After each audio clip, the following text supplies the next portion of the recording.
Welcome to the F word, and in case you're wondering what the F stands for, it's food, of course. I've taken over this restaurant, and for the next 9 weeks, I'll be cooking seasonal 3-course meals for 60 invited diners. I've adapted my restaurant recipes so that everything I cook here is something you can cook at home. Between now and Christmas, we're going to eat, drink, talk food. If it's on your plate, in your fridge, or in your supermarket, it will be here.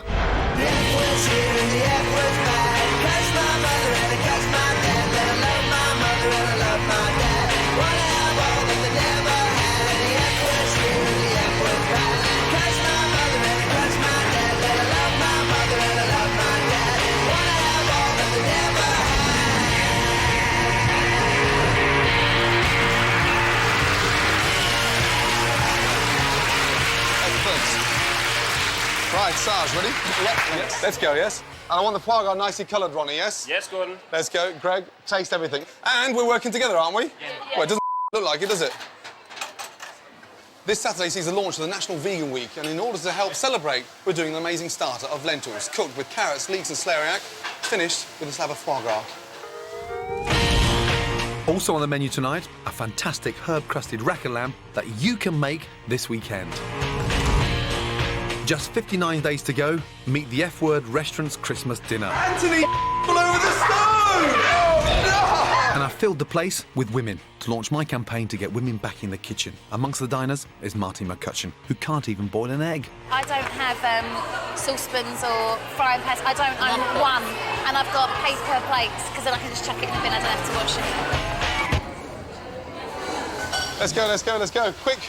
Now, foie gras can be duck liver or goose liver. This is actually duck liver, and it actually looks like a sort of block of butter. But you get it really nice and crispy on the sides, and inside it should be served slightly pink. But you've got to be quick. If you leave it in the pan too long, it disappears. Let's go. Most people would never think of cooking foie gras, but it's so simple. Don't leave it to the restaurant chefs, try it at home. It's easier than frying an egg. Good. More salt in there, please. Come on, taste it. First of all, let me show you.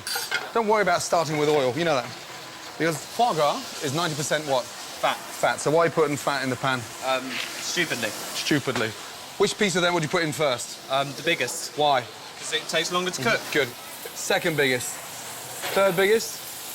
And smallest in. Right. Now, we take it off the heat. Yeah. There's enough heat in there to still colour it. Tilt the pan. Helps cook the back of the foie gras, yes? Okay. Back on the heat. And turn it around again. Look at the difference in colour now, through there. Now it's starting to break down. And tilt the pan back up, and then just a little glaze over. Yeah? Nicely. And they should all come out evenly, yes? Yeah. Turn them around again. Carefully, yes? I'm serving the foie gras on a bed of puy lentils. Don't use red lentils, as they'll turn to mush. They're cooked together with what we call a brunoise. That's finely chopped vegetables that have been sautéed. Then I bind the whole thing together with a fragrant herb vinaigrette. Foie gras on the lentils, let's go. Are you happy with those? Yes, chef. Wipe the plates. Go, send it. Second time, Matthew. Table 5. Foie gras excites a lot of passion because some people think it's cruel, but I think it's delicious, and you should try everything at least once. I was a foie gras virgin before I came here, and I really wanted to try it, so definitely a good choice. It tastes like butter. It tastes like the most delicious, velvety, buttery, creamy deliciousness that just slivers down your throat. It's the most fabulous taste in your mouth, and it's slightly crispy, but then inside it's all just like velvet stroking you inside your mouth. It's delicious. Well, I thought the starter was quite nice, actually, really lovely, nice and smooth. Worked well with the vegetables, and it's something that I couldn't possibly cook myself, really. I heard the girl on the next table say, "Oh, I'm not eating that." So we kind of had a word with our waiter, who negotiated that plate came over here as well. Hello. How are you? I'm good. You well? Yeah, really well, thank you very much. Enjoy the foie gras? Yeah, lovely, really Yeah. nice foie gras. So how many times a week would you eat out, normally? Well, I eat out loads because I can't cook to save my life. I've probably got a few crackers and some crunchy nut cornflakes in the cupboard. Mum must have taught you how to cook somewhere along the line, no? Well, she tried, but she kind of gave up with me when I was about 22. She got me a wok. I said, you can't go wrong, you should chuck everything in and cook it. And I cooked fish with vegetables, and I didn't cook the fish properly. And I was sick for about 12 days, and since then I was so ill, Gordon, I can't do it again. So you prefer eating out rather than cooking? God, yeah, especially when I've got someone like you cooking for me. How can I compete with that? Main course, rack of lamb. Ooh, lovely. Boulanger potatoes, courgettes, Provençal, tomatoes, herbs, light vinaigrette again. I'll be back after that. All right. Please eat it all. I will. In fact, the only thing I want you to leave are the bones. Do you know what? You're the man of my dreams. You're the first man who's told me to make sure I eat it all. Clean plate. I've never had that problem. Enjoy your lamb. I will. Pink, medium, well done. For me, well done. No chance. Pink. Oh, no, I've got to eat raw meat now. Oh dear, Mr. Corrin. Gordon. Another day, another meal. Yep, another day, another meal. Do you ever feel guilty going out to eat for a living? I never feel guilty about anything at all. And what's the wonder what it'd be like to actually be a food critic, sort of 365 days a year? Unimaginably good. So much better than being a chef, I can't tell you. Listen, before Christmas, it's really important. I would love to have a food critic in the kitchen just to show you an insight to what it's like doing a full day's work and being up at 6 o'clock in the morning. That's like saying to a policeman, I'd like you to spend a day in prison. I know it's bad in there. That's why I'm not in there. As a critic, what do you think of the starter? I've had better, but then I have so much. It's a great piece of foie gras. Yeah. You know, they're from nice ducks, aren't they? Yeah, they're Hungarian. Yeah, but in terms of the provenance of it, it's nice to know at least that it came from. I'm quite nutty about that sort of thing. There is a rumour, OK, that you went into a restaurant once and actually asked the name of the pig before you ate it. Yes, I have done that, but really the name of the farm will do. And even though you laugh at me, you're more and more into this. You've got something going on at home which is fairly sort of Hugh Fearnley-Whittingstall style, haven't you? I mean, I live in the city. I want my children to learn and understand where their food comes from. What's this for? For the turkeys to live in. That's right. And why have they got so much space? So they can run around. Run around and get what? And get exercise. Get Exercise. Exactly, get fat and get exercise. Surprise, surprise, Gordon's had one of his fantastic ideas, which I'm not exactly over the moon about. He's decided that we are going to grow Christmas lunch. He wants to make the children understand that Christmas lunch, actually comes from somewhere, not just from the supermarket. So we're going to fatten up the turkeys and grow our own vegetables. But Meg, I think you're going to get really attached to them, you know that?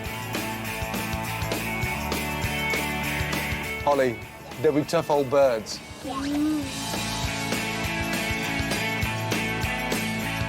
I want to hear the noise, though. No louder. Lily Pie, go, quick, jump on, come on, quick. Jump, and again jump, and again jump. They've got to be in this pen, and we've got to keep them away from the foxes. Okay. We've got a problem in this setting with foxes because there's a lot of them around, there's woods behind. What we're going to do is enclose everything with wire, chicken wire, and we're going to bury that into the ground 18 inches. Who's going to help me? Me. My once perfect garden that I've spent all summer having landscape gardeners is now going to be ruined. If you're naughty, you're sleeping out here with the turkeys as well. Yes? Yes, Dad. OK.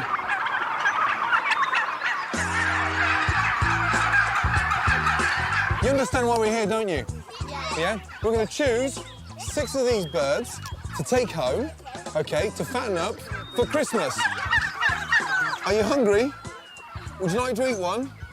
We have both bronze and white turkeys. They're all free range, so there's very little difference in it. The bronze are just a little bit gamier in flavour, and it's just personal preference, really. Chris needs 6 turkeys for Christmas. The idea of bringing them in here today was to sort of give them a sense of where they come from, to make them understand that Christmas Day isn't just coming out of a supermarket. Jack, have you caught one yet? Come on! We've got 4,000 turkeys here 4,000. on this farm, yeah. So how old are they? These are 16 weeks old, these 16, ones. and they yeah. go right up to 24. Well, these will be about 24 weeks. When And what's the difference in weight? We'll sell the bronze turkeys from about 7 or 8 pounds oven ready right up to sort of 30 pounds oven ready. 30 pounds. OK, 3 more. Matilda, you've got one.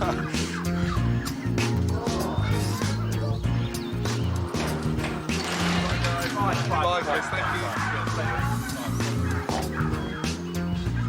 Turkeys need a diet which is rich in cereals, and so we put at least 70% wheat, barley, oats into the diet, and that gives us a lovely finish, and that gives you a marvellous Christmas lunch.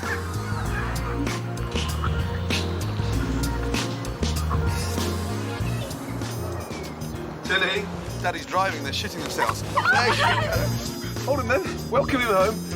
Now, we have to think of some names for them. And I thought, OK, because there's 6 of them, OK, we've got 1 each, OK? Yes. We'll name them after chefs. OK? Yes? Yours is called Gary. That's the one with a spiky bum. Gary! Gary! Yours walks a bit funny, so we'll call him Jamie. Oh, no, look. There it is, the stubborn one down the end, the one who wants to be on the lonely bird. That's Delia. What's yours called, Lily Pie? Anthony, that's right, the little dumpy one. Like you. Oh, Jack, look after Nigella. This is the real sort of happy chirpy chappy with a big neck. We'll call him Ainsley. Lily, why don't we take them through and just show them the oven very quickly? No, let's do it. No. Open the door. No! Help! Daddy, no! Yes, he'll fit in. Right, listen. We've got to roast them soon. Daddy,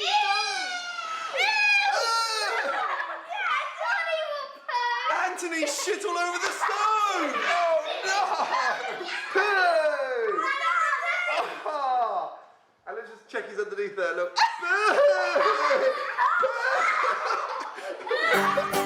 Right, put him into bed now, please. Come on, Anthony, move your ass. Get in there. That's right. Do you want a little kiss on the breast? No! All right, only asking. Right, come on, say goodnight. Night, Delia. Hi, Chris. Hi, Gordon. How you doing? I'm fine. Lovely meal. Thank you. Good. That's slightly different from eating turkey, however. Yeah, but I have got to sort of just make sure my turkeys are fine with you. I can guarantee that the turkeys are in fine order, getting very plump and shitting everywhere. Just put it down to experience. Yep. You know, where there's money. Any tips that you may have that I could pick up on to sort of, I suppose, make them feel a little bit more at home? Just make sure they've got plenty of room, got plenty of food, water, and you let them in and out each day on time, OK? Right. And maybe give them a bit more grass when they've eaten off all the grass in that little pen you got them in. Give them more grass? It's worth it. So Nigella's plump breasts are going to taste a lot better than more grass in my back garden she eats? I reckon so, yeah. Next on the menu, rack of lamb. And this bloke thinks his dessert is better than mine, but he has got more hair than brains. Would you like to be a proper chef one day? Oh, God, no. What would put you off the hours? You, mate. I'm scared! And I teach Martine McCutcheon how to sharpen a knife. Now? I thought I'd be doing anything like this with you, Gordon. Just like 9.5 weeks. There you go.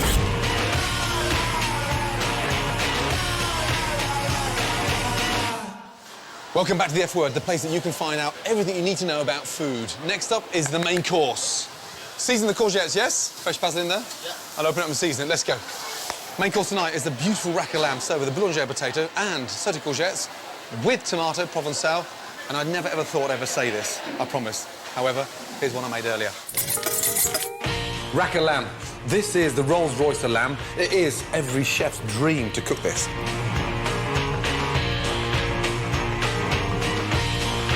In kitchens, especially my kitchens, we always season on plates because we don't want to waste any salt, pepper. So once we've seasoned from a height, we then get the rack of lamb and almost sort of rub it in and let the lamb absorb all that salt and pepper, so we're wasting nothing. Hot pan, olive oil. It's simple mathematics. No colour, no flavour. Get some colour on there.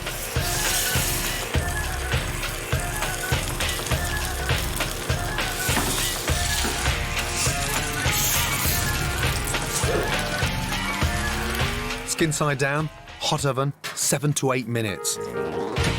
Herb crust. I just picked some parsley in. Parsley, rosemary, thyme. That parsley gives it a really nice dark green colour. Great parmesan and season. And then just a drizzle of olive oil to bring it together.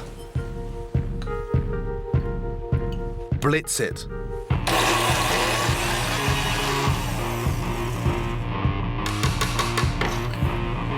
Comes out amazing, eh?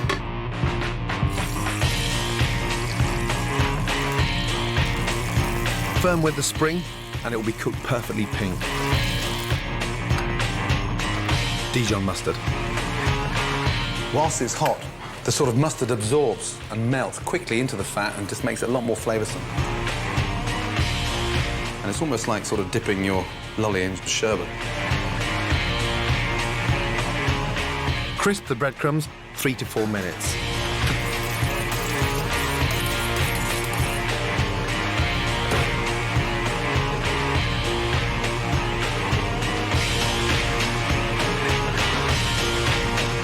Onto the plate. Herb crusted rack of lamb, done. Right, how long for the lamb? 2 minutes, please, pardon. Let's go. I want it together, yes? 5 and 5, yeah? Let's go. I'm joined by a hand-picked kitchen brigade. Over there is Ronnie. He's been with me now nearly 3 years. Quite a delicate touch and a bloody good cook. Greg, this guy used to be a management consultant until he saw the pilot light, and he cooks as if he's been in the kitchen 20 years. He's only been in trade 3 years. And every chef has a right-hand man, and my right-hand man is Sarge. He's been by my side now for close to 10 years. The other two cooks in the kitchen, who look absolutely petrified, are our trainees. We call them commies. Matthew's a 20-year-old waiter who's desperate to make the step into the kitchen. Miller is 24 and works in corporate hospitality. She's passionate about food, but can she handle being bossed about? Move your ass. Neither of them has worked in a professional kitchen before. With the lamb, we're serving a boulangère potato. The most important thing about this particular potato is like a layered cake. Got these wonderful caramelised onions, potatoes, onions, and then it's cooked with a really nice stock, so it acts as a bit of a sauce. Perfect for this time of year, and perfect with the lamb. Lamb, please. Boulangère potatoes are easy to cook, but look sophisticated and are absolutely delicious. Simply fine slice potatoes and lay them in a dish with sautéed onions. Season between the layers and pour some chicken stock over the top. Into the oven for 15 minutes and that's it, like dauphinoise. But, if anything, healthier and easier. Let's go, Ronnie. Lamb in. 4 minutes on the hot plate. Yep. And served with the lamb, we've got the sort of sauté courgettes with tomato, like provençal, finished with a little bit of balsamic vinegar. Courgettes are a very difficult vegetable to cook because a lot of people don't cook them enough. So therefore they get a little bit slimy. But sauté them in olive oil, beautifully done with salt, pepper, finished with a tablespoon of balsamic vinegar. It's a really nice way of eating them. Just smell that now in front there. Smell in there. Yes? OK. How long for the first lamb? 2.5, please, Gordon. How long? No, come on. Yeah, no, I started already. I said both, 5 and 5. Come on, let's go then. Yeah. Yes? 2.5, right. I want 2 pans done at any one time. Sarge? Don't say anything yet. Yes. Go on, Matthew. How long on that lamb? Never thought I'd say that. No. Listen, don't come here. Hey, I'm helping you. Yeah. Yeah? Don't take the piss out of me. Sorry. I'm helping you. So what the are you shouting at me? How long's the Sorry, lamb? chef. Or are you that stupid? So I'm here to help you, and now you're shouting at me how long the lamb. Yeah. Slice the lamb. Yeah. Do it yourself. Sorry, chef. Let's go, Miller.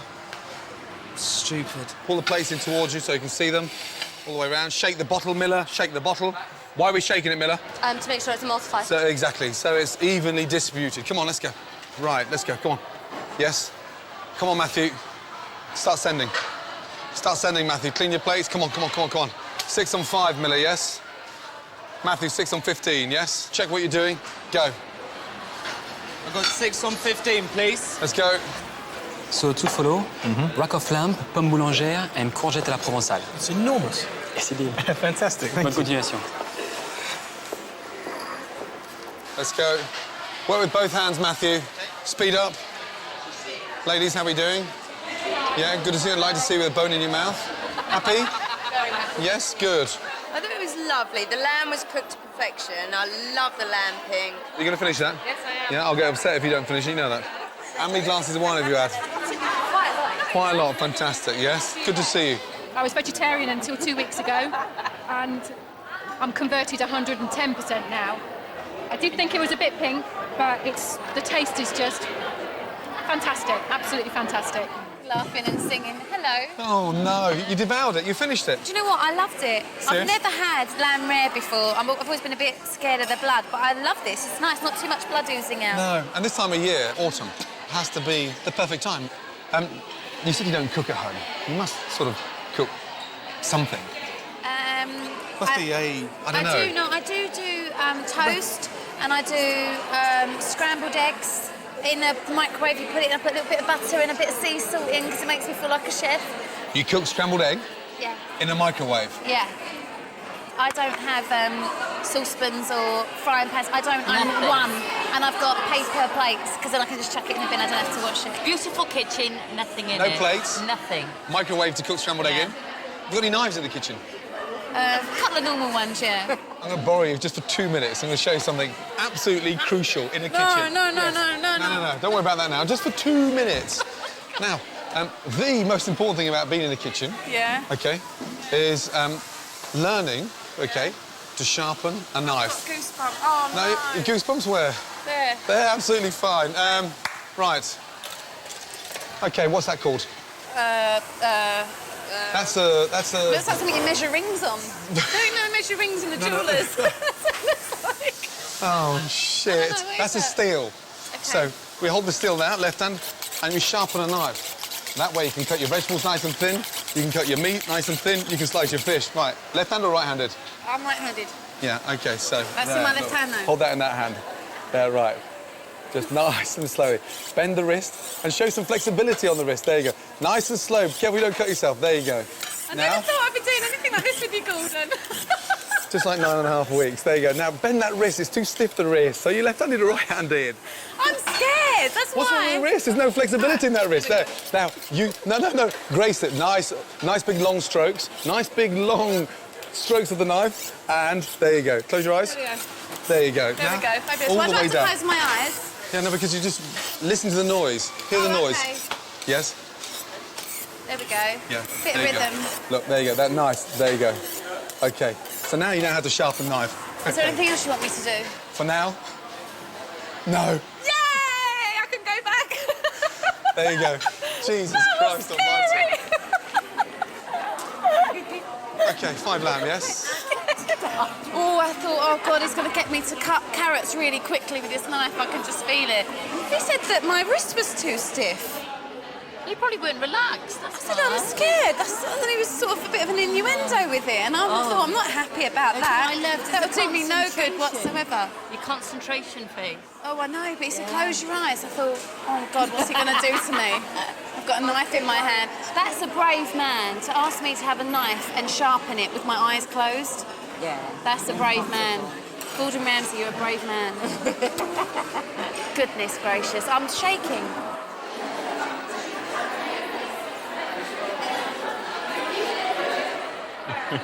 How's it going, mate? How's the lamb? Absolutely fantastic. It's really, really good. A very manly dish, and I noticed that you've got almost exclusively women in the restaurant tonight. Is this you trying to set me up with somebody, or what's up?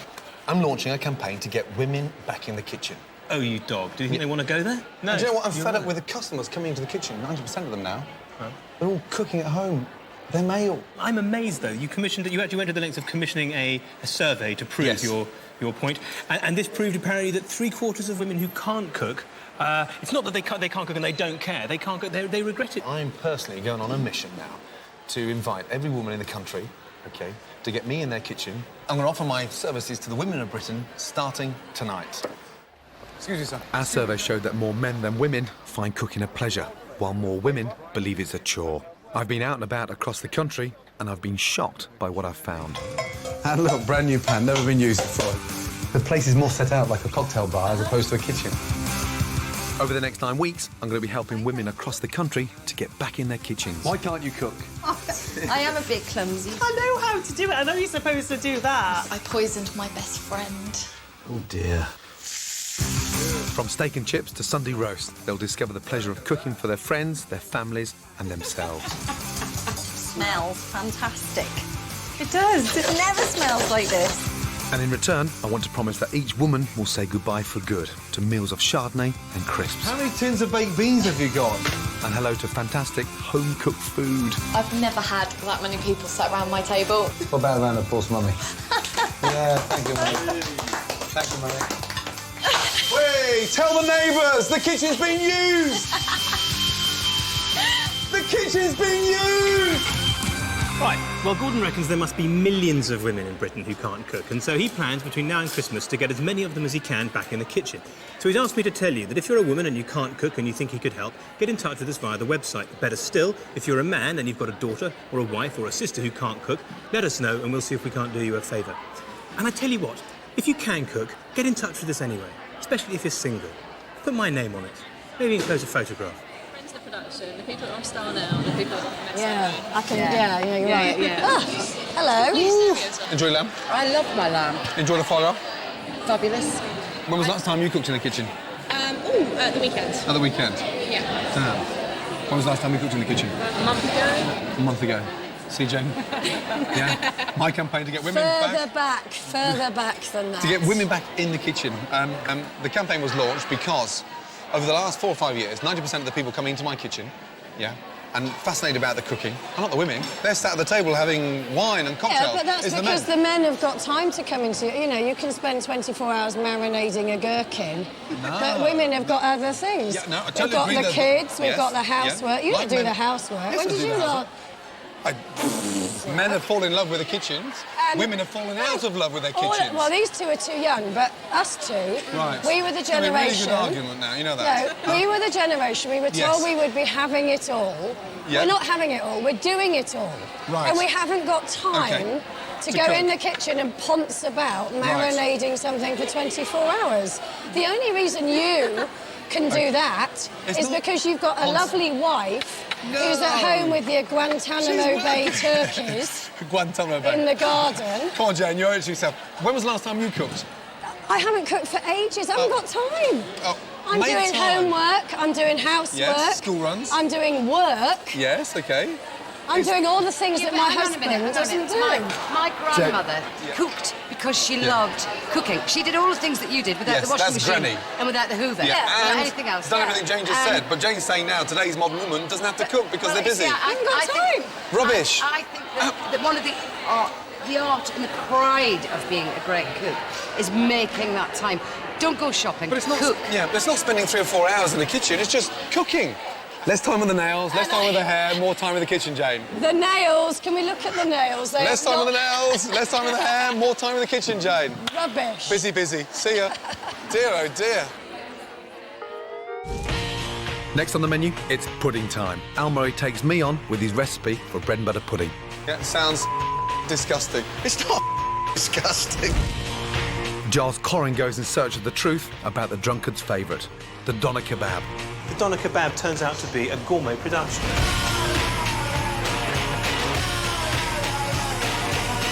Welcome back to the F word. Now, it's the dessert time, and that means bread and butter pudding. And the reason why it is a bread and butter pudding, because Al Murray challenged me to make one better than him. Each week on the F word, a guest will attempt to beat me by making their favourite dessert.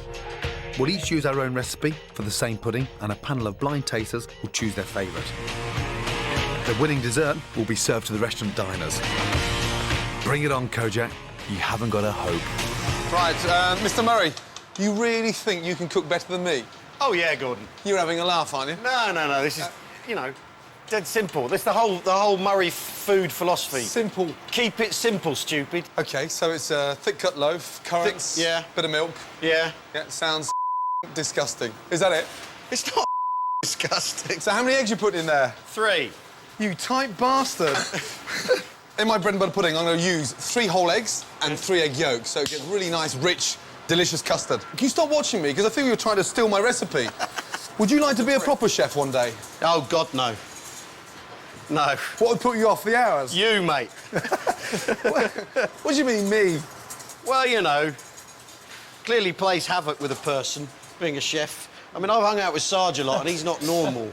So what have you done first? Tell me. Well, I've done the bread. I've buttered the pan. You have to butter the pan, children. Yeah. Butter the pan or it won't come off the pan when you're washing it up. What are you flavouring your custard with? Well, sugar and lemon. No alcohol? No alcohol, no. Are you putting alcohol in yours? Do you know, it's sort of autumn, so I'm going to put a little bit of Bailey's cream in there. That's classy. You know what ladies like when they love Bailey's and ice? It's a fruit-based drink for the lady, yeah.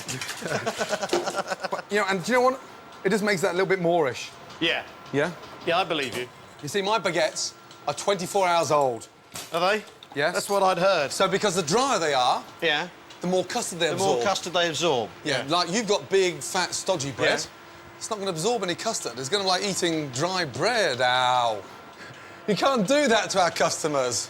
They're your customers. I'm not here next week. So what do you put at the bottom of your dish?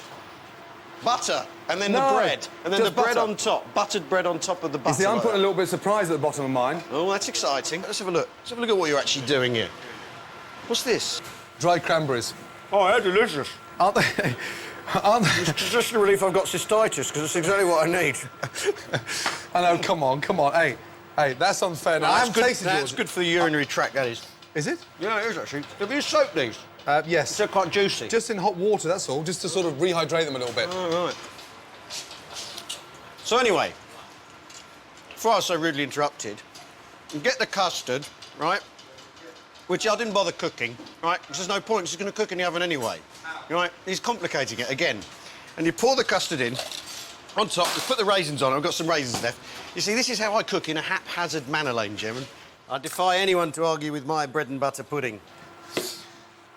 OK, whilst Al is making this bread and butter sandwich full of raisins, what we've got here is the most amazing sort of soaked 24-hour-old baguette, and it's done with a sort of Bailey's custard. In between the layers, we've got sultanas, golden raisins, a little bit of apricot jam, and then we're going to cover the top of that with sugar so it caramelises as it cooks in the oven. And that's going to be 10 times better than old Sheffy's over there that tastes like stale bread that's been dipped in ale and left outside for 3 weeks, and even the cat won't eat it. OK, ready for the oven? Yeah, absolutely, yeah. Here it comes. Now, just before it goes in there, just have a look. Yeah. And even before they're cooked, Yeah. you know exactly which one's going to come out best with their blind tasters. That one. Oh, come on, Al. The normal one. You know, it's not down to the appearance, is it? No, it's down to the flavour. taste. What matters is the taste, yeah. Taste, taste, taste. OK, you want to say a little prayer before... No. No? I'm a believer. You're a believer. OK, good luck, my man. Thank you. It looks dry. Oh, it looks yeah, dry. God, dear. Blimey, what a nerve on that Al Murray, eh? I'll say. It's only bread and butter pudding, you know that? Yeah. You wouldn't like that, would you? I wouldn't mind. Because it's not posh food, is it? I don't eat only posh food. You do? I don't. If I'm drunk, I'll eat anything. But when you're drunk, you wake up in the morning, you don't know what you've eaten, you don't really care. Substance. Yeah, but it's the same way you wake up in the morning next to Edwina Curry and the wrappings of a doner kebab. Oh, Christ. Which is worse? The kebab. Yeah. You're a gentleman. I'm a restaurant critic. I eat only in the finest restaurants. I know what food I'm eating, I know where it's farmed, I know how it gets to my plate. I don't accept anything less. Unless I'm drunk. And as licensing laws change, people are going to be drunk all night, there's going to be nothing else open, and they'll make the same kind of decision as me more and more, which is the terrible one of eating a doner kebab. There you go. And so we have a first in the annals of food history. A doner kebab purchased stone cold sober. I've got to say, I didn't know that it looked like that. In fact, I didn't know that it smelled like that. I think before I eat another one of these, I'm going to have to find out exactly what goes into it. I've got to find out, at the very least, if it's even meat. Now, of course, some kebab shops make their own kebabs, but most get them from a factory, like this one in Burton-on-Trent. The idea of kebab and factory in the same sentence seems a bit wrong. I don't eat food from factories very often. I have no idea what kind of terrible things go on in there. The kind of myths and rumours I've heard make me feel sick. But I am going to go and have a look. $700 million are sold in the UK each year, and this factory alone produces 50 tonnes of kebab meat every week. But meat can mean all sorts of horrible things. And I'm hoping Dominic Jolivet, the quality assurance manager here, can tell me exactly what we're all eating. My word! Look at that! Look at that!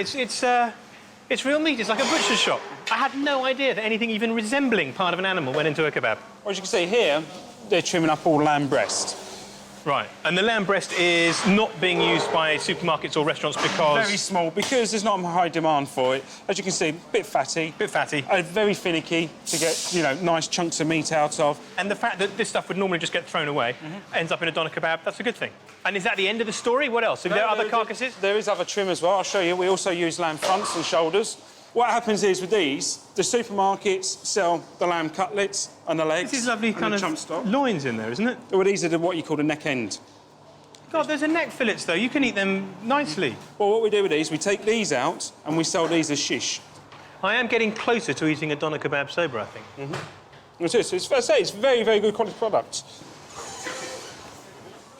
So, Dominic, what have we got here? This is slightly different. These are frozen fellows. What's that? This is beef, actually. This is beef? Well, that's it, because some of our customers, we do a lamb and beef product. Right.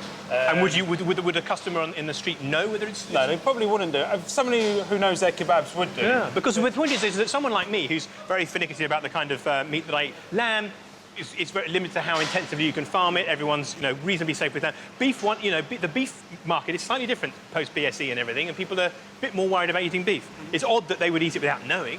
Well, they would have to know, because on a kebab shop, they should declare it. If it says doner kebab, it's a lamb. Right. If it says kebab, then it may be lamb and beef. Ah, that's a crucial distinction to know. It's got to say doner. If it doesn't say doner, it could be anything. This is where all the spices and herbs are blended. Oh, get away, herbs and spices in a doner kebab. We have salt, garlic, oregano, coriander. So we use an awful... That's incredible, isn't it? That sounds like Gordon Ramsay at Carriages. That's the poshest thing I've ever heard. The doner kebab turns out to be a gourmet production. Thank you. That's fascinating. This is where we make all the handmade doners, and where the ones that come pumped out in the machine are finished off. You're the don of the doners, the king of the kebabs, yeah? The sheikh of shish. How long does it take to make one of these whoppers? 5 minutes. 5 minutes? Yeah. You're a real artist, then. I mean, I don't think Gordon Ramsay could do a thing like this. It's lovely stuff. Do you ever sort of nick a bit and eat it as your... No, I don't eat. You're not hungry. You've had breakfast. Well, and you can eat it raw, though. You can eat it, but nothing wrong with it. But that's all right. Yeah, it's okay. Nice. Yeah. I don't think it would fly out of the shops, you. With the skin first? No. Ball first. Meat. Small. Yes. Small, that size, yeah? You have to measure it like I measure in my mind. I think that's exactly the right size. No, so that's I need too big. No, really? Do you think my balls are getting a little bit too big? Or One too is quickly? small, one is big. It doesn't match. One small, one big, but that does happen. On we go. Is that finished, or do I put another one on? Yeah. You got to finish all them in you. Have I? Yeah. Oh, have I? Oops. That's your moment of truth. Look at that. Look at that. We have to put this one in a museum. Well, you certainly wouldn't want to put it in your mouth, would you? Doner kebab.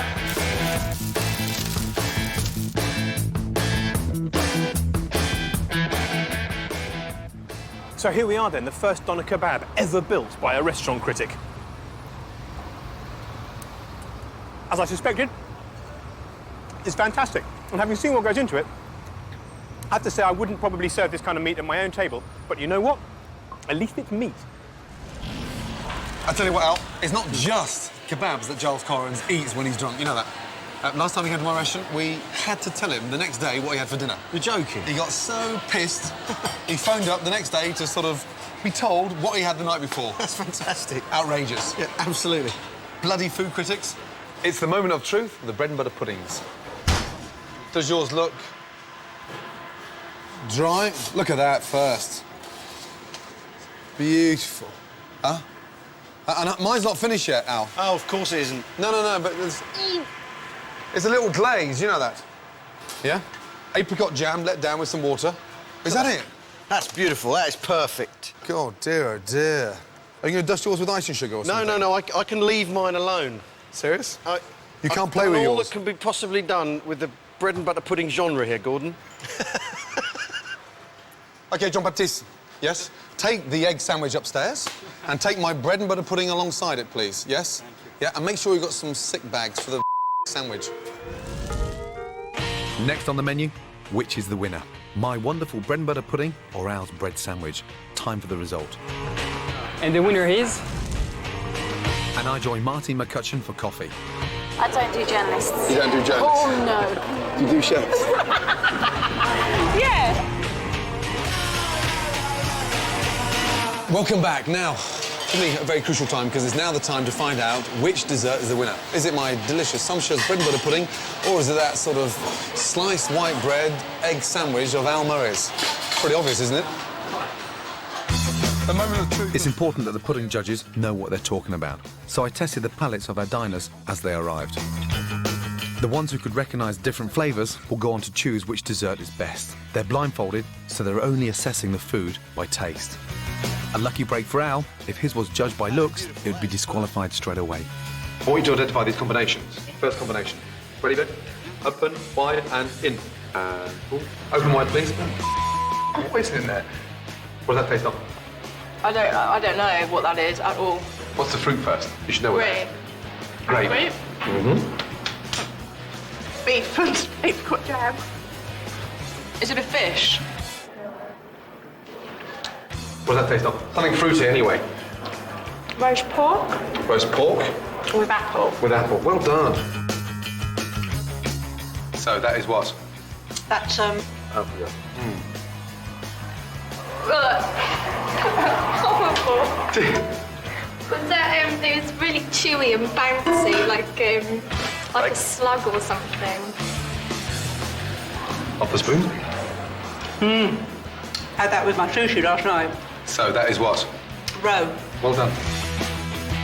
Now, open wide. Apple. Lovely.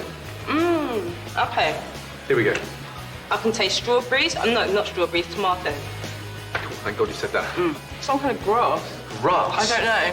Chew it and taste and... I sort don't of- really like it. Oh, it's a bit pepperminty. Would you like to smoke it? Is that what you get confused? What does it smell of? Come on, Dorothy.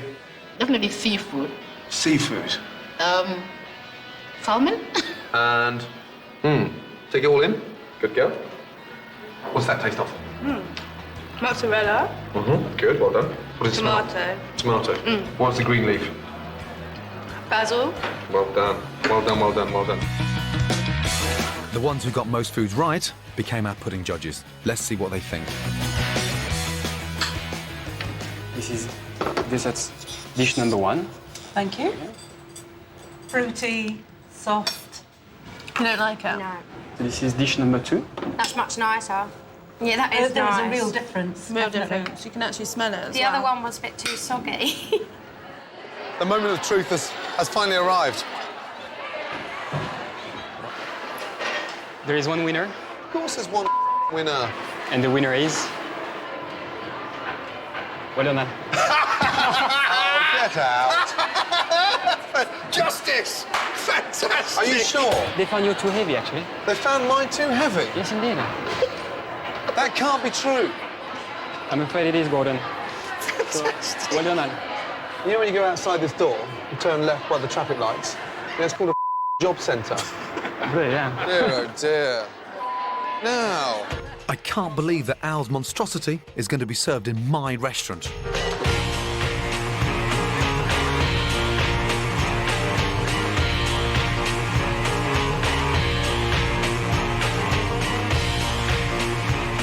Here we are, Giles. Oh, my word. Good God, what's that? When am I getting pudding? It's bread and butter pudding. You didn't eat it? No, it was very sweet and it was, you know, it's what you want after something savoury, but it was a bit gloopy. Yeah. And it wasn't very warm. And No.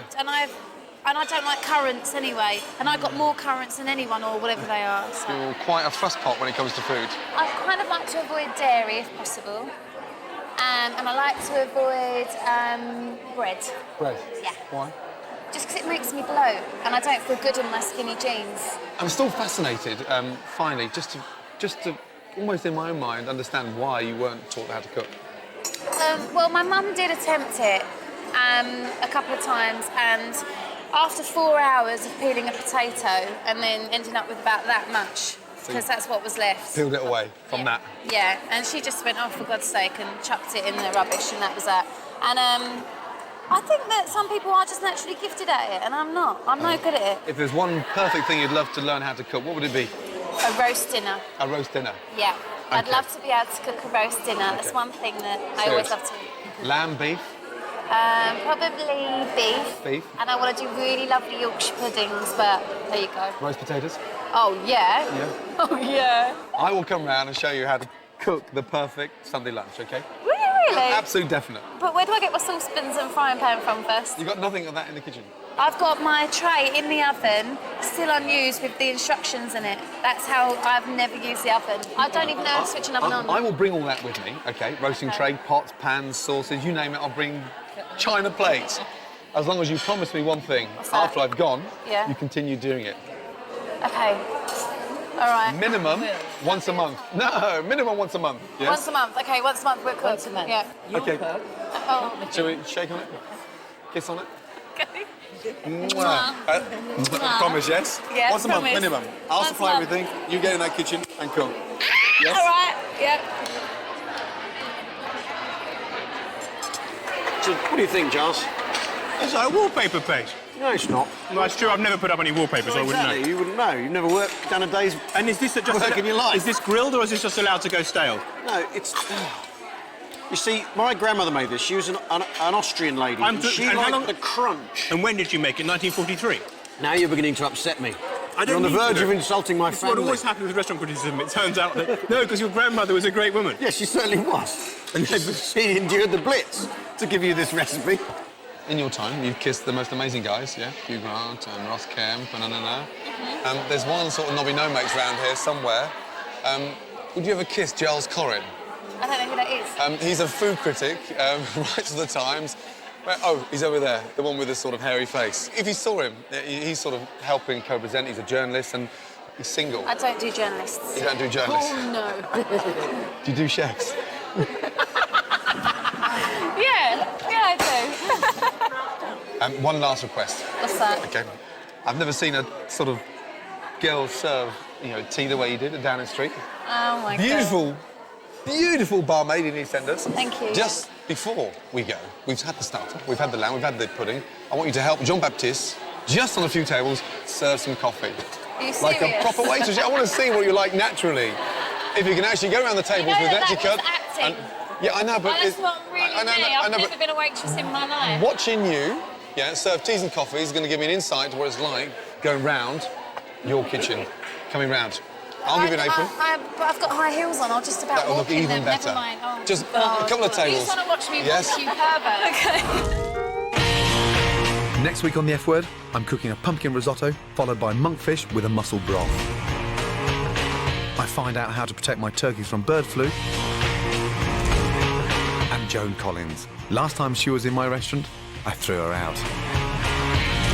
Turn around, sweetheart. Okay, right there. Oh, ow. Jesus Christ, you have lost of weight. I'm going to have to beef you up now. There you go. And now go and serve some coffee. Right, Jean-Baptiste, you have a new waitress. Oh, see, I organised already. Any table. Oh, it's slippy. Take a tray and just clear tables. Try to clear the cups and the glasses. Okay. Is this person done, do you think? Are you done? There we go, one table done. Perfect. Oh, Well done. so chic and so lovely. Thank you very much. Thanks for joining me on The F Word. What a night. If you'd like to come and eat here, then click onto the F Word website. And I can guarantee that next week's dessert will not be a soggy egg sandwich with raisins. Welcome to The F Word. It's not rude, it's food. On the menu tonight, I'm cooking a delicious seasonal 3-course meal, and every dish is something you can cook at home. I face my toughest critic yet, my mum. She reckons her apple pudding is better than mine. It's nice working together, Gordon. Don't get used to it, because it's not happening again. And the last time Joan Collins was in my restaurant, I threw her out. Time to bury the hatchet? That's a very polite way of being a...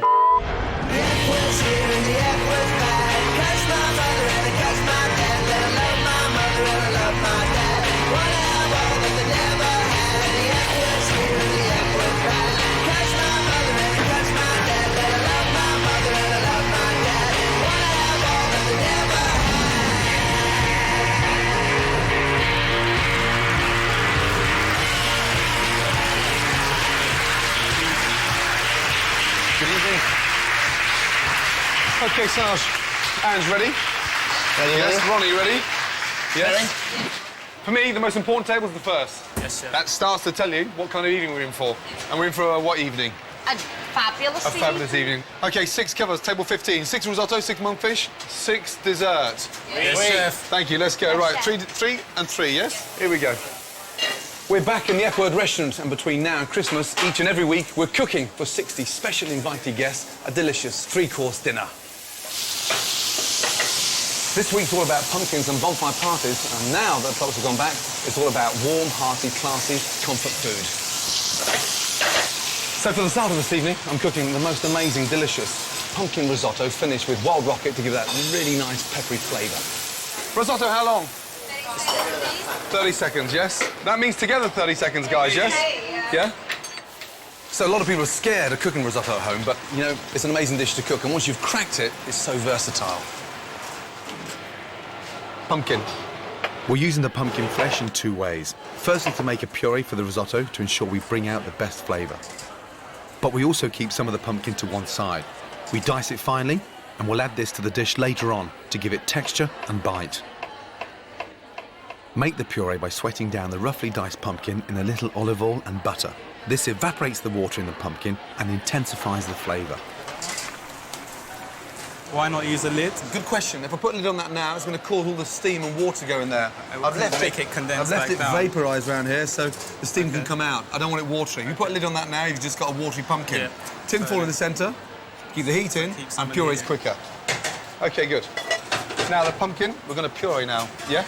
So we're not going to drain it of its juices or anything stupid like that. All we're going to do now is take it off the stove and put it into a blender. If we do it now where it's isn't hot, it'll get nice and fine. If you left it to cool down... Lumpy. It'll go lumpy, exactly that. OK, 30 seconds, and then watch. A real nice, smooth... Puree. Pumpkin puree. Sweat the onion in olive oil until lightly coloured. Add the risotto rice and cook for a couple of minutes. Then add stock until the grains start to swell. First more stop. So, pumpkin puree. In. Mix it in. Now it's starting to boil. The rice is opening up, OK? Yep. And the most important thing is now we start seasoning it a little bit with parmesan. Yep. Yeah? Now we've got our second level of pumpkin in. Yep. A roasted pumpkin. Yep. Yeah? OK. Put our rocket in as well. Yep. OK. And now we're going to finish it with some butter. But we don't boil it with the butter in. We work the butter in. Yeah, chef. Look at the rice. You can just see a little touch. It's a bit bigger now. Yeah, no, but see the centre? The centre of the rice, the grain is bright white. It's got a little bit of bite to it, yeah? Always look for that little white bit in the centre of the rice, chef. the grain. Yep. Yeah, when you can't see that, forget it. Yep. Bin it, OK? Yes, chef. Let's go. Now, when it goes on the plate, look, it should relax on there nicely. Wait. Yeah. Let's just check we've got even portions on there. Yeah, now, follow me with my hands. Plate, shake. In all the corners. There you go. Nice and flat. Right, parmesan, follow me. On, and sprinkle it over. Nicely, open it up. Good. 2 or 3 little fried sage leaves on top. Don't snap them in half.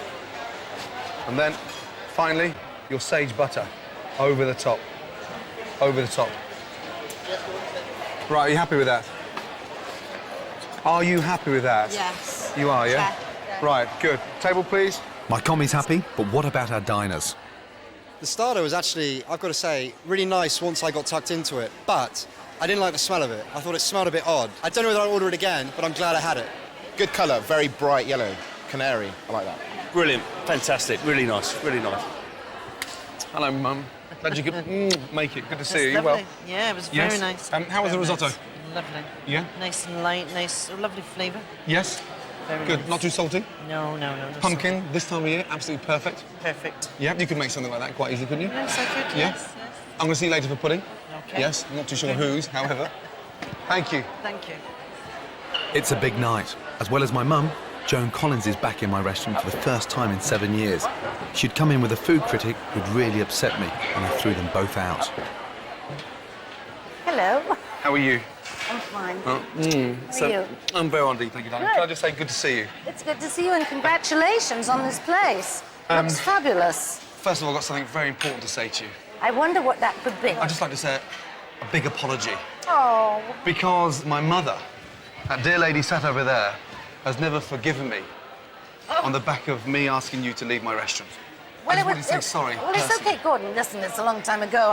I don't bear grudges. But I think the media had a lot to do with blowing it up. They loved that story. Sure. I mean, it was in all the papers. The man who threw Joan Collins out of his restaurant. Can I just say you're welcome in all of my restaurants anytime you like. Thank you. Dying to ask you, what are your pet hates in restaurants? What do you loathe more? I was at a restaurant the other night that shall be nameless, and every time the food came out, the chef would come out and announces the food and announces how it's made, and everybody has to stop talking, which, you know, I was in the middle of telling a rather amusing anecdote, I thought. Yeah. But that's one of my pet Pet hates. hates. I know. Are you a fussy eater? Because I don't eat that much, I really want everything that I eat to be really, really good. No. So therefore, if I order, you know, some chicken, Yes. and the chicken Yeah. is too hard, Yeah. I won't send it back, but I won't eat it. Yeah, which is an insult to a chef. clearly there's something wrong with it. So that's a very polite way Yes. of being a bitch. Oh, is it? Well, just not eating it. Gordon, I don't want to eat food that doesn't taste right to me I and don't get blame you. fat No. with eating Oh, something. you're not I'd rather fat. Thank you. I'm a little exhausted because I've been working very hard on football as wives. I've heard. Yes, which is a hoot. You're going to be doing any sort of saucy, sort of sexy scenes because A, Oh, you're bloody good at that. B, Thank you. You don't need to rehearse that. And something I'm getting really excited about. I don't. Well, that's sort of ish. I could say. I think they've toned it down a bit, but it is still a bit. It's quite saucy, but I'm working a lot with Zoe Lucker, who plays Tanya Tucker, who's the bitch, and I'm a bitch. You're not a Surprise, surprise. So we are the two. We really are the two biggest bitches that you've ever seen. Next on the menu, along with our main course of monkfish and mussels, my campaign to get women back in the kitchen goes full steam ahead. It's better than anything I've cooked, ever. 52 days till Christmas and my turkeys are still gobbling. But for how long? Ainsley, Delia, Nigella, Jamie, Anthony. Where's Gary?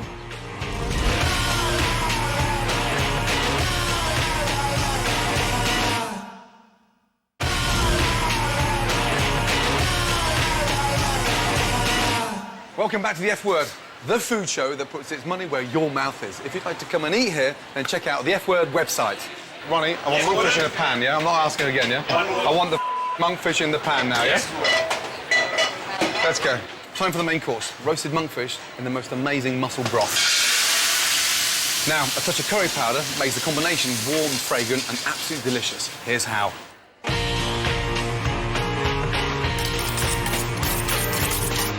Monkfish. It's quite a difficult fish to get right because there's a lot of water in monkfish. Curry powder and salt. And the salt starts to extract the water.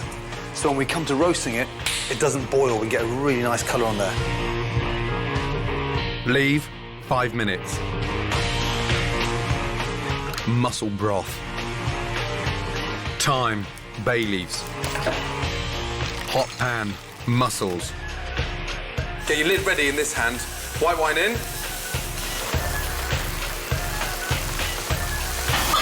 Now, shake it. This turns the mussels around, almost like being put in a tumble dryer, so they cook evenly. 30 seconds. And go. Look.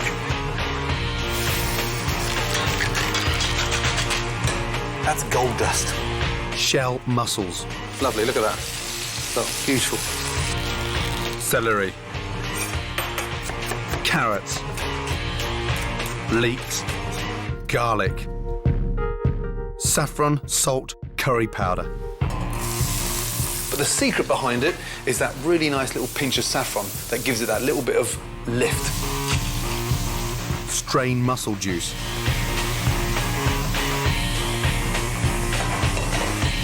Reduce. Add mussels. Bring it up to the boil. 100 ml double cream. Coriander. Back to the fish. The water has come out. Pat dry.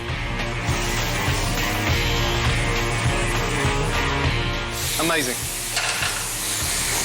Lovely colour. The fish is too hot to slice, so if I started slicing, all the goodness will run out of it. Leave you to sit in there for about 2 or 3 minutes so it relaxes.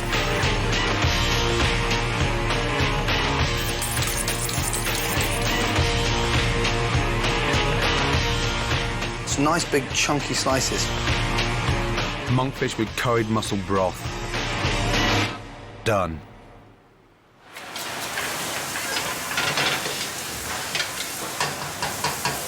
Never ever buy powdered saffron. It may colour the food, but it won't give it any flavour. That's the perfect saffron. Yellow tip, red tip, and a dark, rich, red, orangey. Great for flavour. Helping me cook the main course is my kitchen brigade. So, tonight, my brigade is Ronnie, the 6'4" model. Opposite Ronnie is the gorgeous Anne. She just come back from a 2-week holiday, and God, did we miss her last week. Every chef has a right-hand man, Mark Sargent, again on the hot plate. And then, finally, our 2 commies, our trainees. Kerry's come all the way from Liverpool, and opposite Kerry, we've got Cam. Looks like you just come from a boy band. Over the course of this series, I'm road testing 2 trainees each week in the F-word kitchen. We call them commies. The one that performs the best will get a job with me. Helen and Kerry were 2 out of 1,000 individuals that applied to come in this kitchen. I asked the 100 best to come to London and bring me their signature dish, something that showed me what they knew about food. I haven't slept every night since I found out I was in because it means a lot. It's a personal goal. My first job was to weed out the ones who are good on paper but crap on the plate. Right, Elaine. Hi. How are you? Fine, thank you. Now, what in the do we have here? That looks like a dog's dinner. Thank you. Yeah, where are the puppies? They're at home. Right. It looks like you've cut someone's dick off, wrapped in a condom. Be honest with me, they do look like dog bowls, don't they? Oh, my God. OK. What I'm looking for here today is passion, enthusiasm and understanding of ingredients. Right. What happened there? I know it's called the F word, but when it's brown, it's cooked. When it's black, it's And there's a Grilling as well. pubic hair there. Can you just get rid of that? Sorry, yeah. Look. There we go. Now. But look at them. You smell that ammonia in there? Yeah, there's a little bit there, That's isn't your there? anti-scallop.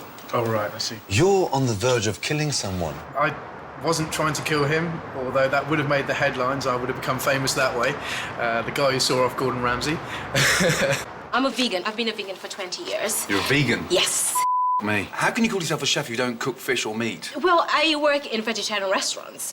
And what is it? This is curry tofu with tofu yogurt. Sorry. It wasn't just talent I was looking for, I wanted passion too. Stosey drove for 5 hours to get her dish to me. Rice vinegar, wasabi. I hope you don't mind the kick. That works. That's very good. I'm speechless.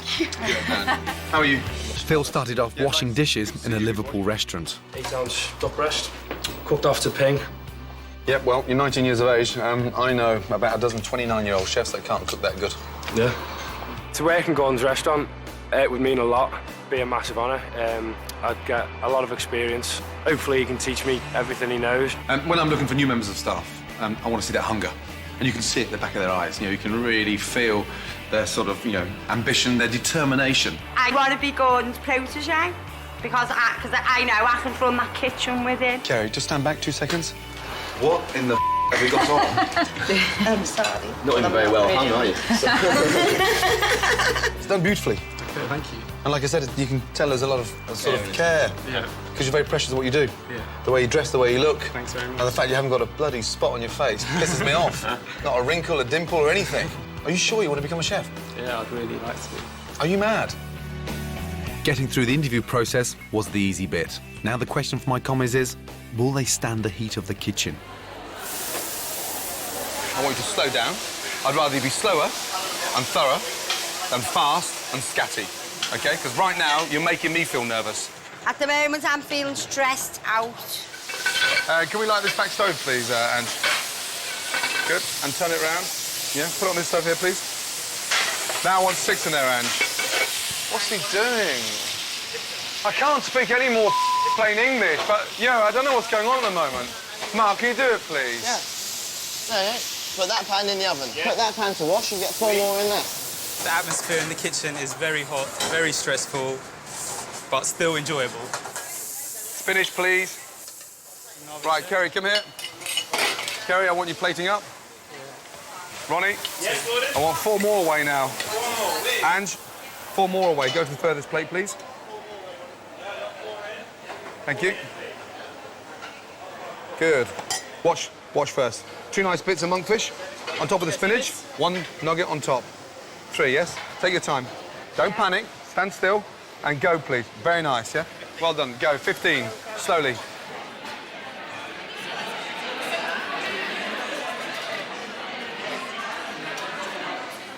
The sauce was really nice. It was a curry sauce, I understand, so you could kind of sense the spices in the sauce coming out of the fish. And it went nicely together with the mussels as well. Put this on the menu because it's fantastic. And I'd have a little go at mucking about trying to get... I'll even have a look through some of the governor's books to see if there's a recipe for that, because I'd do that at a dinner party. Manic.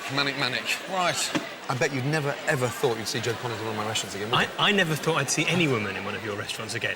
What do you mean? You've upset them. He's upset them so much with this campaign to get women back in the kitchen. It's been in the papers in Australia and Korea. Really? Yeah, and all they care about, you thought they cared about, you know, freedom from communism. No, what they care about is you and your evil campaign. The message was, of course, was not only to get women back in the kitchen, but to sort of make it less of a chore, make them understand that, you know, it can be pleasurable. Cooking's easy, it's simple, Cooking's easy, it's not that simple. difficult. I'm not trying to get women back in the kitchen that don't want to be there.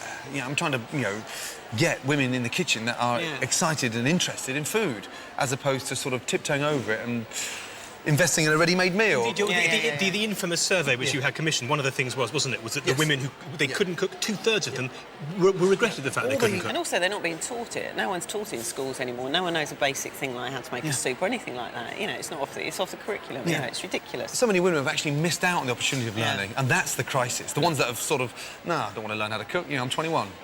Move the clock forward 10 years and they start to deeply regret the fact that they don't know how to cook and completely, and this is really honestly, petrified of the stove.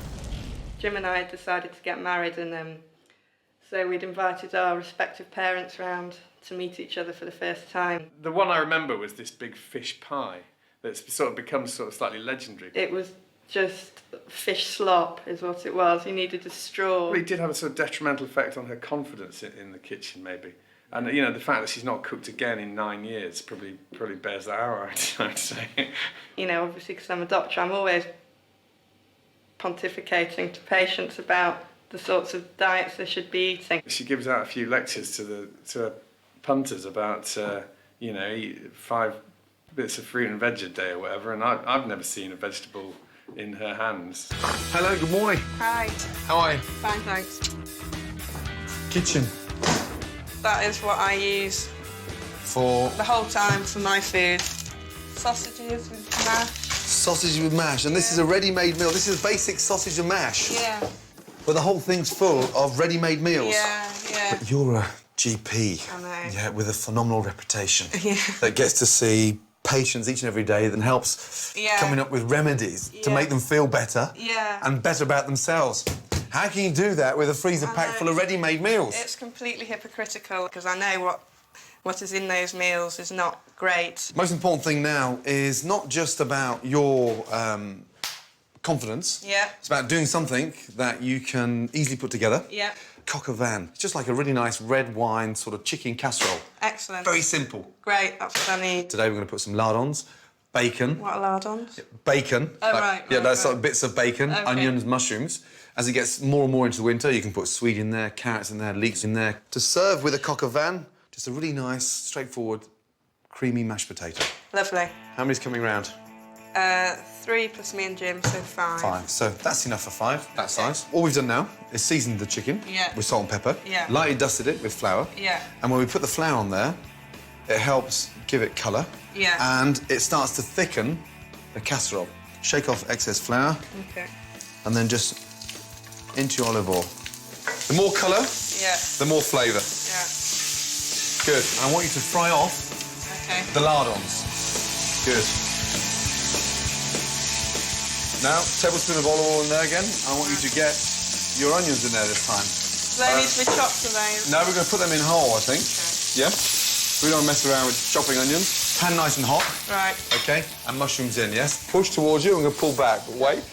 All I want to do now is place half of our mushrooms and bacon on the bottom, chicken back into the casserole, and all I've got here is a cheap bottle of house wine. Right. Yeah? Yeah. Because for cooking wine, you don't need to use expensive wine. No. So now we're bringing the heat back up. I want you to pick off some of these thyme flowers and just sprinkle them over there like that. Okay. Okay? Yeah. Good. I add my hot water into the stock. Got the bay leaves in there. Turn the gas off. Lid on. Then I want it to go into the oven Okay. for 30, 35 minutes. Right. Yeah. Nice and low. And everything else is self-explanatory. Just to make sure it's not cooking too fast, cooking too slow. Yeah. And sort of, you know, treat it a bit like your patients. Okay. Yeah. Give them the prescription, and you want to know in a couple of weeks' time how they're feeling. Okay. Feel the same way for your chicken. Yeah. Now, I imagine this is going to be pretty high, because it's the first time I've been close to a woman in a kitchen all afternoon that hasn't cooked for 10 years. Good news or bad news? It's good news. It's good news. Go on. You've got a great blood pressure. Any recommendations? Eat plenty of fresh food and vegetables. Oh, shit. Listen No pre-prepared crap, you know. Yeah, stay away from the freezer, right? Absolutely, yeah. Tonight, after 9 years, Helen's parents and in-laws are back to sample her cooking. Quick check. Final check. And then just get the spoon Yeah. and sort of push it back down underneath. Okay. Right, so you ready for this? This is coq au vin with mashed potato. I can't believe it. I'm gobsmacked. I'm amazed. It's great. It's fantastic. Happy with the chicken? It's delicious. It's melting in the mouth. This is better than anything I've cooked ever. Good night. Good night, darling. Well done. Thank you. And next time I see you, I'll keep that blood pressure down. Yeah, do. Yes. Hello, doctor. Hello, Gordon. How are you? I'm fine. Check that pulse. Pulsating at a rate of 1,000 miles an hour. Oh, calm down a bit. Calm Gordon. down, calm down. Yeah, I've heard that before. Jim, how are you? Very well, thanks. Good to see you. Nice to see you. OK, first and crucial question. Yep. Was I successful in conquering that phobia about cooking? Resonating, yes. Serious? The very next day... Truthfully? Yeah, The very next absolutely. day? The very next day, we had 6 people round for dinner. Uh-huh. I mean, I made about, you know, half a ton. Yep. And it was all eaten. How was it? It was great. It was like a mixed grill with lots of vegetables and fish and some Couscous. couscous, yeah. It was delicious. It was great, and I got a real buzz out of doing it. Yeah. And sitting Jim down, Yeah. pouring a glass of wine. Fantastic. you I'm know. so happy. And have you any idea, over the last 10 days, I've been getting so much stick about I know. getting women back in the I mean, kitchen. I think that's rubbish, you know. I mean... What, the stick or the campaign? the stick. The stick. You know, I mean, I just think that over the last kind of 15, 20 years, Yep. women have sort of been forgotten about the enjoyment they maybe can get from the kitchen. And whilst I've been doing this, and obviously I've been talking to people about it, loads of people have kind of come out as Ready. non-cookers, Out loads of the- women. they've come out of the They oven. said to me, oh, God, Helen, I can't cook either. I'm so happy. Congratulations. Promise me you won't stop. I won't, I Yes? won't. Otherwise, this heartbeat, pulse is going to shoot back through Yeah, I the roof. don't want that. Because... Cheers. Right, next on the menu is pudding time, and would you believe my mum, yes, bless her cotton socks, actually still thinks that her apple pie is better than mine. We'll find out in a minute. And Joan Collins gives me tips on looking young. Big question. Do you think I need Botox?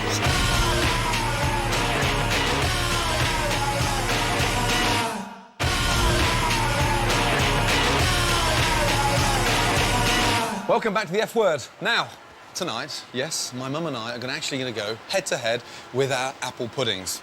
And you know all about my campaign about getting women back in the kitchen. Well, the first woman I ever saw in the kitchen was my mum.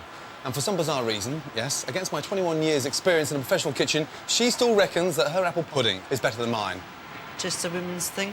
A woman's thing? Well, I'm going to wish you good luck, because I think you're going to need it. How long is it going to take? You only did 20 minutes. 20 minutes. I'll see you in the oven, right? OK. Good luck, and no spying. We're both making apple puddings.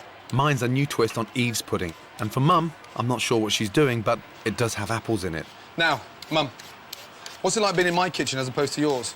Not much different. No? Don't you think mine's a little bit cleaner? No, it is not. Don't be so cheeky. So there's no set recipe to yours then, right? No. I used to make it at least once a week when you were a little boy.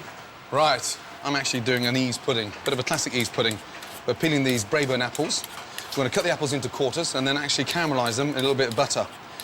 Once they're caramelised in a bit of butter, got rid of the water out of the apple, we're going to sort of deglaze with some Calvados. Mum.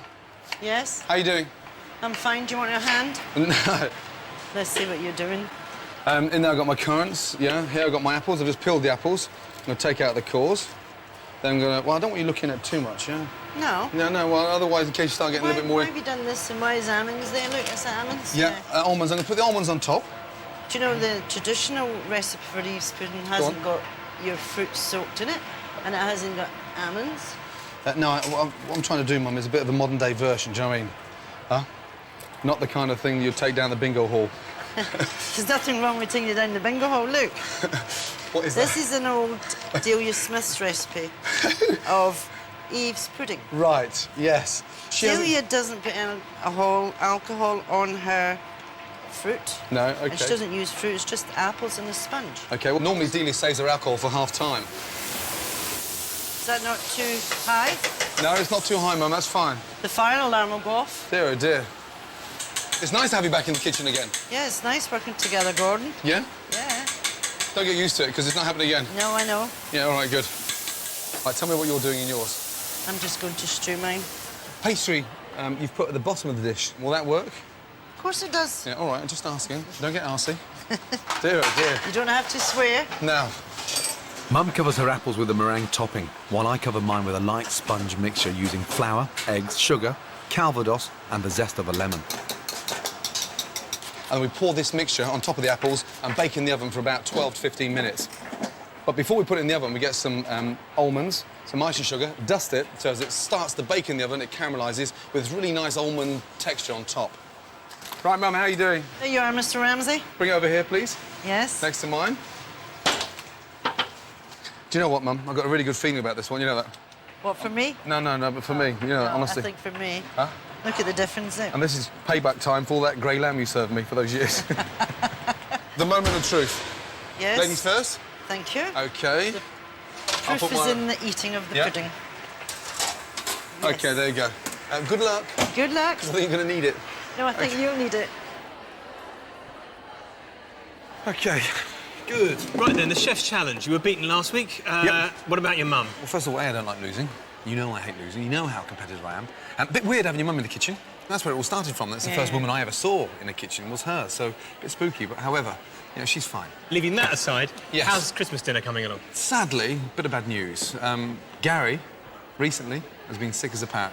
So, and Gary's the one with the funny little spiky hair? That's the one with the sort of spiky hair that's constantly got his back up and always on the defence when Delia's having a poke. So... well, let's hope he pulls through. Let's hope he pulls through. You getting the vet in? Yeah, I'm going to get the vet in. Not just on the abscess on Gary's foot, but the speculation on bird flu. I just want to make sure, A, are we covered? B, what measures should we take to make sure they're not affected by that? Quite a worry.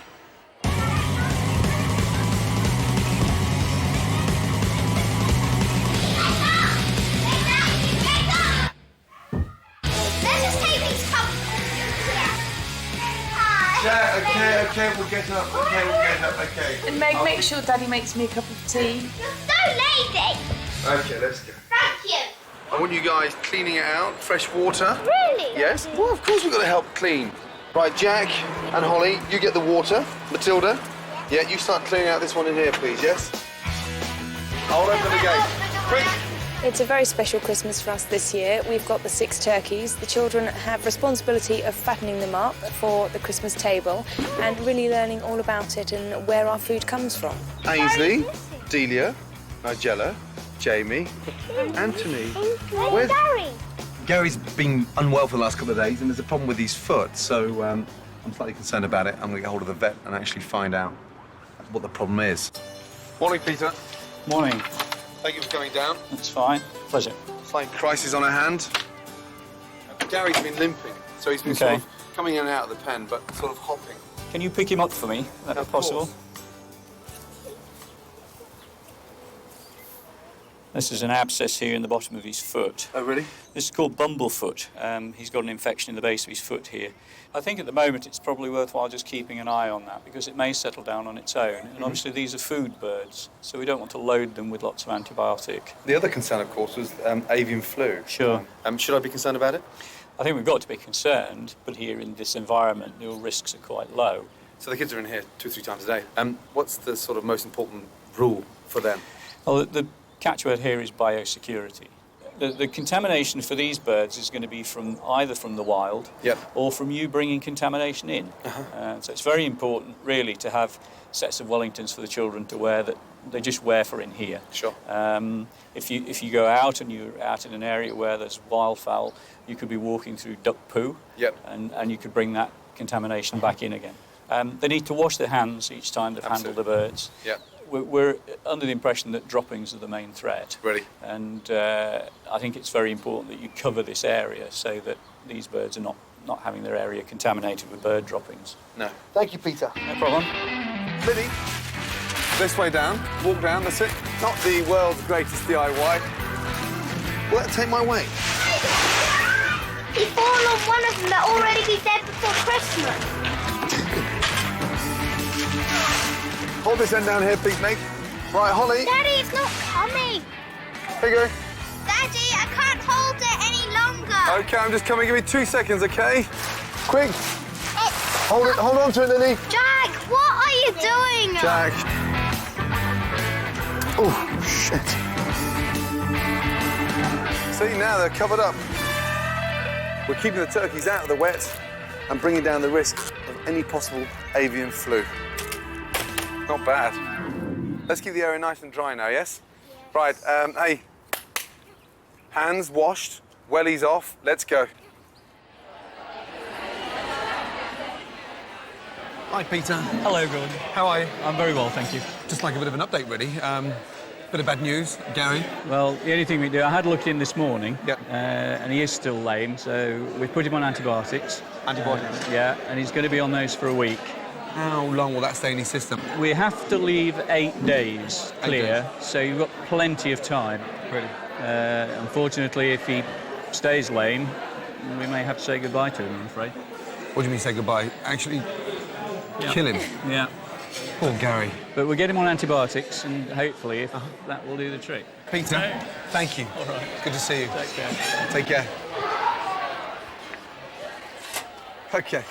Wait. Now there's mine. Now, again, I have to say, presentation-wise, yeah, yours looks nice, but doesn't blow me away. However... Cooked in the middle? Yeah. Is that cooked in the middle? Yeah. No. Oh, shit. No, it's not actually. All right, smart ass. 2 minutes, please. How did you know that wasn't cooked in the middle? From my angle, you could see it sinking in the middle. Titanic. While my sinking dessert finishes cooking, 3 blind tasters chosen from this evening's diners are waiting to pick a winner. There we go. Thanks for waiting. They both look lovely, don't they? They do look nice. But I think mine just looks a little bit better. OK. Jean-Baptiste? Wait. Here we go. Yeah? Good luck. Thank you. Not bad, because...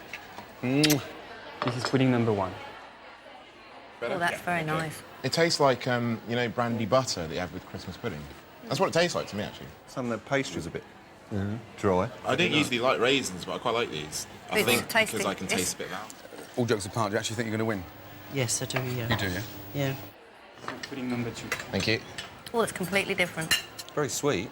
Very, very sweet. A little bit too sweet for my taste, actually. No, I think I much prefer this one, actually. OK, guys, it's time for results. So I'm going to start with you, Steve. Number 1 was my preference. OK, thank you. Number 2 was my favourite. And finally, Jacqueline, pudding number 1 or pudding number 2? Number 1. Number 1. Thank you, guys. Good, thank you. Thank you. And the winner is...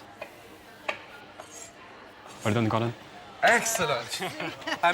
Jean-Baptiste. How can you do that to my mum? You French Frank. I would have if that was your mum there, I would have made her win. I would have chosen Helen anyway. Fair's fair? Seriously. Yeah, fair's fair. Yeah. I think Helen, yours is better than Gordon anyway. I'd never have won had you not taught me properly, you know that? See, So it is your fault. That's the secret. Yeah, that's the secret. I knew there was something in it. Mwah.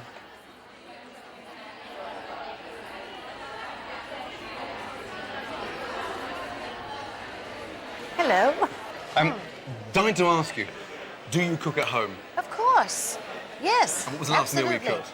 I cooked together with my husband Percy. Percy, yeah. A roast chicken, loads of olive oil, loads of garlic, and loads of onions. And we have that just with some broccoli, or I like Lovely. mushy peas. And does Percy ever cook? Does Yes, he cooks too. He loves to he cook. ever breakfast in bed, maybe? Yeah, we do that. I understand him totally because he's my age. Yes. So it must be a massive thing for him cooking a full English breakfast for you, going upstairs to the bedroom, and then you send the bacon back because it's not crispy enough. Oh, no, we don't have bacon in bed. No? Breakfast in bed will usually be croissant or toast or orange juice and coffee. The only thing that I don't eat is junk food. No. I couldn't eat a hamburger or a hot dog. No. Or what are those things with holes in? A donut.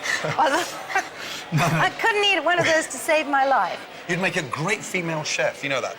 No, I Balls wouldn't. of steel. No, I Oh, wouldn't. no. No, I would not. Because I can't stand, you know, when it gets really hot and all the pots and pans and all that thing. But I can't do that. Pressure you handle brilliantly. Yeah, and but you not take the that pressure kind as healthy because you're still at it. Yeah. What would you suggest to get me looking sort of less craggy, less wrinkled? What would you... I don't think you look craggy and wrinkled at all. I mean, you're what, 40? 38. 38, okay. do you think I need Botox? I think Botox is poison, and I think that they have not yet discovered No. how seriously it can affect people. If there's one thing that you would ask me to teach you in the kitchen, what would it be? How to make a great omelette. Ah. Yes, I love done it omelettes, and they're already. very, very hard to make. If you'd be so kind, I would love to show you how to make an omelette in 2 minutes downstairs. And I'd just Okay. love to show you something that you can turn around and say, yeah, hated little schmuck 7 years ago, however... No, I didn't teach hate me. you. Life's too short to hate. Would you be so kind? I'd just show you an omelette and that would just, A, make my day, and B... Okay, let's it'll keep go. my mum happy All right. off my back. Let's do it. Thank you. I'm dying This to see better what you... be good. I'm dying to see what you think of... Okay. Just watch the stairs, darling. All right. Why don't you go first? There we go.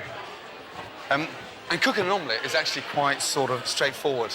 And I think the secret is to make sure we don't have too much colour. Too much what? Colour. So just sort of a little bit sort of light brown on the outside. Okay, yeah, light brown, but I like it very, very soft inside. Yes, a very, little bit runny. very soft. Yeah, really runny. Okay, great. Hi, guys. Let's come over here. Light that stove for me, please. Hello. This is Joan. Hello. Apron, please. Hello. Okay, darling, I'm just so I don't splash you. Oh. It's one of my things. There we go. Oh, la la. There we go, babe. And round. How chic. And that's it. Nice and I don't want to splash. Yeah, Otherwise. right. There we are. Good. Right. Okay. I want to see how you crack your eggs. Eggs Yeah. on the side of the bowl, and just open up your hand. See, if I did that, I'd just have a load of egg yolks in there. Practice makes I perfect. mean, egg shells. Shells. Yeah. Open. Yes. And I'm just praying now I don't get any shell. You want me to try? See, I tried. No, that's not bad. Look in there. That's not bad. There's no shell in there. Oh, no, there's not. You're There's no right. shell in there at all. Okay. Butter in. You like to cook with butter rather than olive oil? That's a nice way of doing an omelette olive oil. You know that? Yeah, I know. In France, they always make their I know. omelettes with olive oil. We always make our omelettes with olive oil. But we're in London now, Joe, not I know. Paris. Okay. I think olive oil is one of the healthiest things you can eat. Absolutely. Olive oil and garlic. Can you pour my eggs in there, please, darling? Into the pan. Thank you. Use the spatula.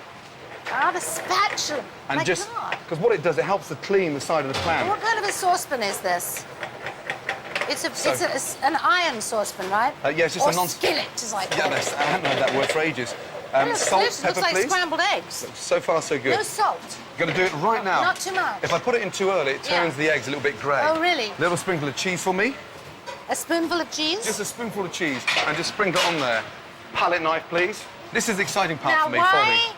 has it not turned into scrambled eggs? Because I whisked it as we were cooking Yeah. it. And all I'm going to do now is just start to fold it. And hopefully, it's not going to stick. 1.5 minutes. Looks great. Slightly runny. Yeah, in the that's centre. how I like it. I'll be Slightly over the moon. If you just give me, A, a little taste, and B, a verdict.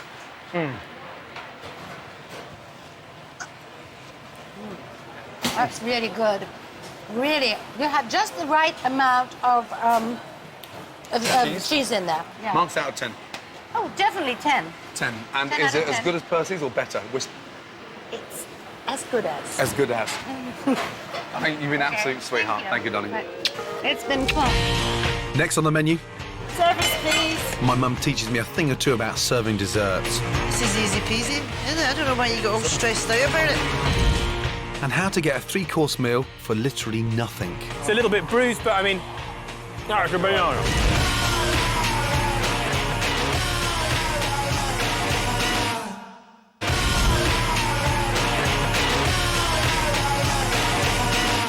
Welcome back, just in time for pudding. Round we go. Oh dear, how can you have that moment with your mum? Huh? Okay. Oh, there's not enough string on the apron. Oh, that's cheeky, isn't it? What's he like? I love you. I'm joking. Take the portion like that, and just on top of the creme fraiche like that. But make sure you serve all that nice caramel. Something you didn't have in your Eve's pudding. All right, Gordon, don't rub it in. I know you don't like shouting. I know you don't like swearing. Yeah, but I want you to shout a nice, big, loud service for me. Service, please. No, it's not loud enough. No one heard you. Service, please. No, Mum, you got to say it, yeah? With a pair of sort of goonies. Service, please. Service, please. That's better. Thank you. Table? 5, please. Table 5. Let's go. OK. This is easy peasy, isn't it? I don't know why you got all stressed out about it.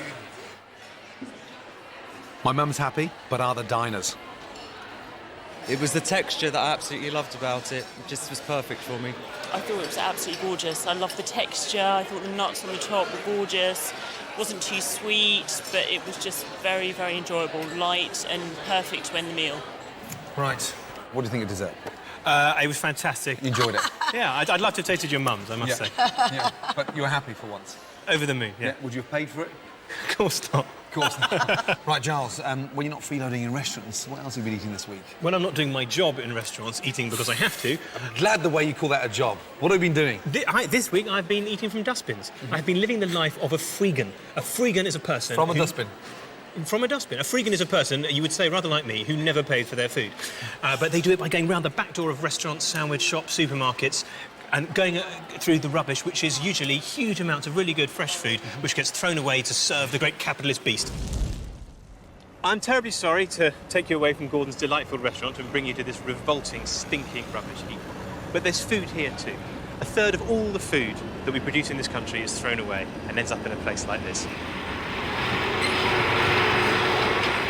Why do we throw so much food away? Society is a lot more picky about quality. Supermarkets are very choosy. People won't buy apples when they're flawed, they're the wrong shape, the wrong size. So there's a lot of food waste being generated through grading. Perfectly decent food that just never makes it to the table. One of the solutions is to intercept it between the bin and the landfill and eat it. And that's what freegans do. So I'm going to get one of these freegans to help me make a three-course meal using food found in bins.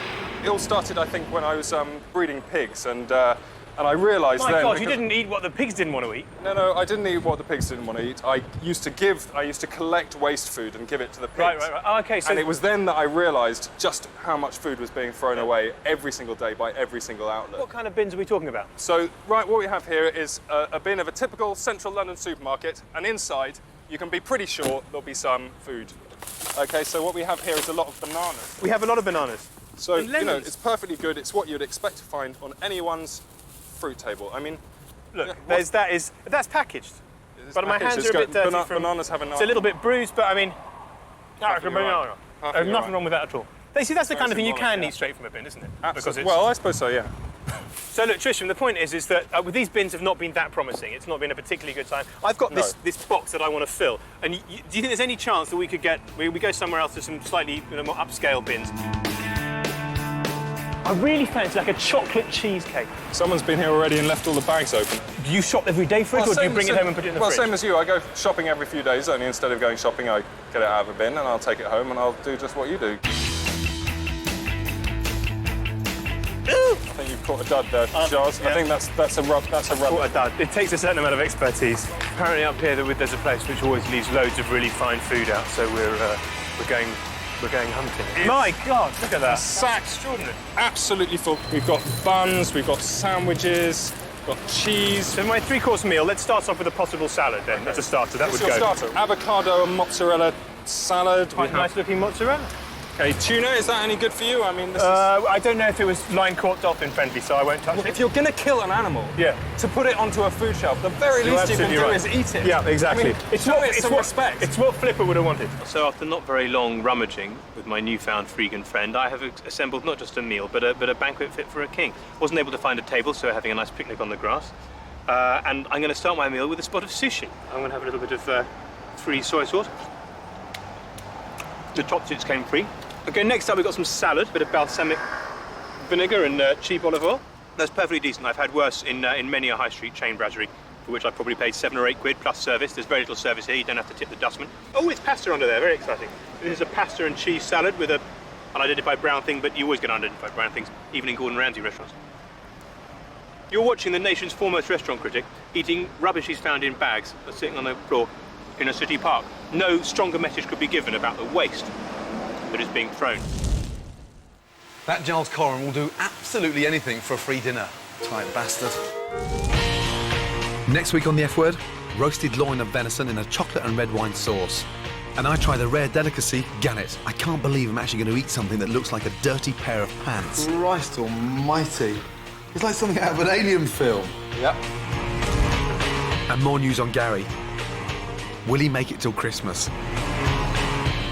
If the medicine doesn't work... Yeah, he'll be dead before Christmas. Well, yeah, we're going to have to bury him. Thanks for joining me in the F-Word restaurant. See you next week. Joan Collins. Good evening. Hi. Good to see you. Nice, thank you. How was dinner? Yeah, favourite course? The monkfish. Monkfish. Yeah. Were you happy? Yeah. Because you look like a tough man to please. Yeah. Favourite course? Fish. May. Monkfish. Yeah, it was absolutely gorgeous. Yes? Yeah. You especially. And you especially. And you. If it's going to plan and it's working brilliantly, take the dessert to bed. Okay.